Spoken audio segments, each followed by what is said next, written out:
ଦୁର୍ଗାଷ୍ଟମୀ କେବେ? ଅକ୍ଟୋବର 10 ନା 11? କେତେବେଳେ ରହିଛି ଶୁଭ ମୁହୂର୍ତ୍ତ? ଆଜି ଆମେ ଆପଣମାନଙ୍କୁ କହିବୁ 2024ରେ ଦୁର୍ଗାଷ୍ଟମୀ ନବମୀ କେବେ? କନ୍ୟା ପୂଜା ଶୁଭ ମୁହୂର୍ତ୍ତ, ପୂଜା ବିଧି ଓ ନବରାତ୍ରି ପାଳନ କେମିତି କରିବେ? ଶାସ୍ତ୍ରରେ ଦୁର୍ଗା ପୂଜାରେ ବହୁତ ମହତ୍ୱ ରହିଛି।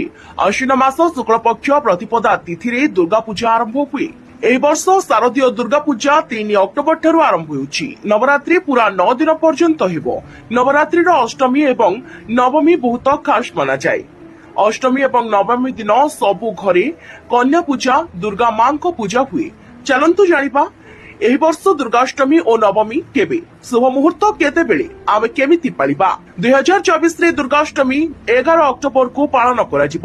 ଅଷ୍ଟମୀ ତିଥି ଆରମ୍ଭ ହେବ 10 ଅକ୍ଟୋବର ଦ୍ୱିପହର 12:31 ଅଷ୍ଟମୀ ତିଥି ସମାପ୍ତ ହେବ 11 ଅକ୍ଟୋବର ଦ୍ୱିପହର 12:06 ସିଦ୍ଧି ପୂଜାର ଶୁଭ ମୁହୂର୍ତ୍ତ ହେବ ସକାଳ 11:42 ଠାରୁ ଦ୍ୱିପହର 12:30 ଯାଏ। ମହାଗୌରୀ ପୂଜା ହେବ ସକାଳ 7:47 ଠାରୁ ସକାଳ 9:14 ଯାଏ। କନ୍ୟା ପୂଜା ହେବ ସକାଳ 9:14 ଠାରୁ ସକାଳ 10:41 ଯାଏ। ଦୁର୍ଗା ନବମୀ ପଡୁଛି ଅକ୍ଟୋବରରେ 11 ତାରିଖ ଦିନ। ନବମୀ ତିଥି ଆରମ୍ଭ ହେବ ଦ୍ୱିପହର 12:08 ଶେଷ ହେବ 12 ଅକ୍ଟୋବର ସକାଳ 10:58 ରେ।